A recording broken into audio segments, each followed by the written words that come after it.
Neutral objectives are taking up way too much of your attention, and Fnatic is the perfect team to demonstrate to you why.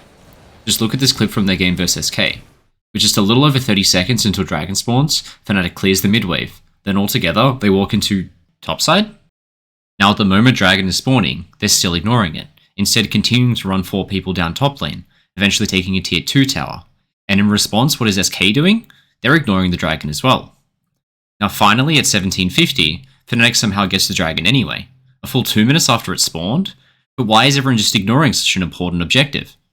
This is something you'll see a lot in Fnatic's games. In a different game versus Team Heretics, we see the same thing.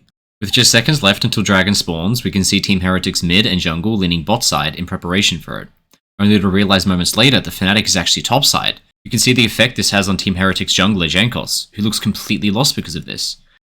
First he's leaning bot side for Dragon, then running top to defend, only to turn around and head back to Dragon, then to realise his moment has passed and Dragon's not even a possibility anymore.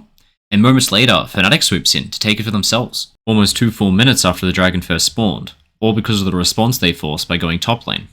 So why is it Fnatic's style is so much better than the objective-based play of their opponent? But most importantly, how can we be using this same playstyle as Fnatic in our own games at an individual level in order to climb? That's what we'll be finding out in today's video.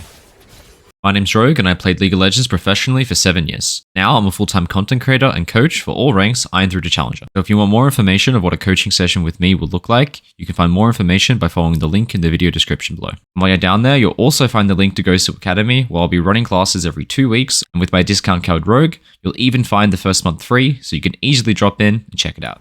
In order to understand what Fnatic is doing, we have to think about the game in terms of minion waves. This is the reason for Fnatic's success. While they see the game in terms of waves and tempo, their opponent is playing the game in terms of objectives and teamfighting. In every clip we saw in the intro, Fnatic was faster in terms of minion waves in some way. In that first replay, Fnatic shows up to top in time to keep their minion wave alive, promptly crashing it into tower.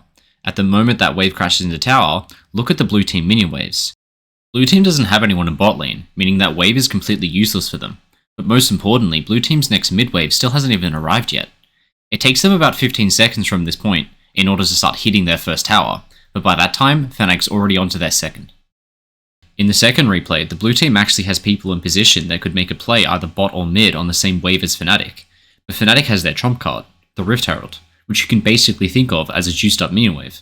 Since Fnatic is making a play so much quicker, the enemy team is actually forced to respond in both of these situations, otherwise they'll trade down massively, meaning they don't even have time to do Dragon, which is how Fnatic end up getting it later. But even if the enemy team does take Dragon, it actually ends up being a massive bait. In this replay we're looking at right now, watching a game of solo queue played at about Master Tier Elo, where the Rift Herald actually ends up acting as a massive bait for blue team, and a potential opportunity for red team, if someone had spotted it. Now, to give some context on the game, we're about 8 minutes in, and our Kai'Sa player is doing really well. The enemy bot lane 0-3, but our top side's not doing so hot. And this is a problem because we just took Dragon, and the only objective up on the map is Rift Herald on top side. And you'll see pretty quickly that everyone in the game is doing the classic solo queue player thing of just defaulting into whatever objective is up, rather than playing the way Fnatic does through waves. So the moment our role player respawns, she instantly starts beelining towards Herald because she sees that it's the objective that's up. Our Shaco player ends up doing the same thing, and our Ornn mid lane even TP's top in preparation. And you'll see that everyone on blue team is already doing the same thing. The moment that our Karma player respawns, he instantly starts running topside, and if we check what the enemy jungler is doing, Zack's already there too, he's already even shown on vision. This is a massive mistake. If we just check bot lane, Kai'Sa has been preparing a massive slow push ever since she got back to lane. This is a huge opportunity for a dive and a potential tower play on a really fast tempo with a really big wave using our strongest member. And in this way, the Rift Herald has completely baited our opponent.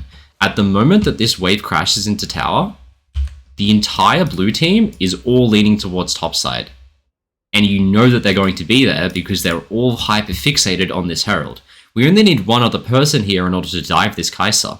It could be Ornn who pushes a mid wave and walks down. It could be Rel who goes bot instead of top, using the Herald as a bait.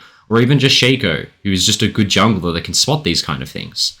If anyone shows up on this wave, it's a very easy dive to do with Kai'Sa's lead, and you know that no one's here to defend it. But most importantly, the Rift Herald has baited the enemy in another way. While we have a massive wave ready to go, The enemy has completely neglected their top wave. They pushed it into tower and walked off. They're so preoccupied with playing around this Rift Herald that they've completely neglected their top wave, meaning that we're an entire 30 seconds ahead in the base race than what they are. The enemy at some point is going to be forced to go on damage control. They might get the Rift Herald, but by the time they get it, they've lost half a bot tower, 3 waves, there's 80 carries died, and there's going to be no option for them to run down top with Herald. They're going to be on full red alert damage control. They're going to have to recall and try and take back their top side. You'll see yet again the willingness Fnatic shows to give up neutral objectives in exchange for plays underneath the enemy tower. The reward in terms of gold and XP for a play like this is so much greater than the reward of a simple neutral objective, which you can see yet again in their game versus Team Heretics. As Vi is starting up Dragon, Fnatic's jungler is again running top lane, leaving Cassante completely alone and unable to defend. Sure, Fnatic is giving away a Dragon here, but in exchange for their enemy's entire topside jungle and half of a tower? And even after doing Dragon, Vi is left having to recall to try and salvage the mess that's going on her topside. The result of this play? Fnatic's lead on Olaf grows by about 800 gold, but most importantly, both Hoppy and Olaf gain a 1-level lead on their lane opponent because of this, which equates to about 500 gold in terms of stats per person. 5 minutes later, by the time the next dragon is alive, this lead has snowballed out of control. By now, Olaf has 2 kills and an almost 2k gold lead on Cassante, and that level lead he got has never gone away. Because of all this, he's able to win a 2v1, contributing to that dragon his team gets. Fnatic goes on to get the next 4 dragons this game, claiming Dragon Salt with the gold lead they acquired through sacrificing their first dragon, just for this play on top that got Olaf so far ahead. You can see me doing all of this in one of my solo queue games playing Jungle Gragas. With just 30 seconds till dragon spawns, I'm running top lane. My bot lane has already killed the enemy bot wave, and we still have the same wave alive on our top side. We're ahead in tempo. The dragon simply doesn't matter. If the enemy does anything other than responding to my play, we're going to trade up massively in the base race. But because I know my opponent is bad, they're just solo queue players, they're objective-focused players, I know they're going to be on the bot side, and I know they're going to leave their top laner completely undefended, so I just wait in top side. And at the moment that I see the dragon go down, it's just confirmation to me that this Rumble is alone. We kill him, we take the tower, we deny the waves, and my Yasuo is propelled ridiculously far forward. You can see how much of a double-edged sword these neutral objectives can be. The entire enemy team is leaning towards Dragon. Then when the camera pans to top lane, you can see just how vulnerable this Rumble is because of this. Because of the kill, my Yasuo gains a 1,700 gold lead over Rumble, just from this play alone. From a combined 4 tower plates, first tower gold, 4 entire missed waves from Rumble, and a kill. Plays that happen on a fast minion wave have an extremely high payoff, especially when the wave is stacked, and if your opponent doesn't try to counter your play, or at the very least trade onto your tower on the other side of the map, and instead opts for something passive like taking a dragon, they will fall massively behind. This is a mistake you can come to expect from your enemy in every single solo queue game that you play, and if you really know how to take advantage of this, you can pull off massive, game-ending plays because of it. League is a really complex game, and if you want to continue to learn how it works at a pro level in a way that will help you win more no matter your rank, then subscribe to my channel. And if you want to support me, the best way you can do this is to leave a comment and a like to help me out with the YouTube algorithm. Thanks for watching.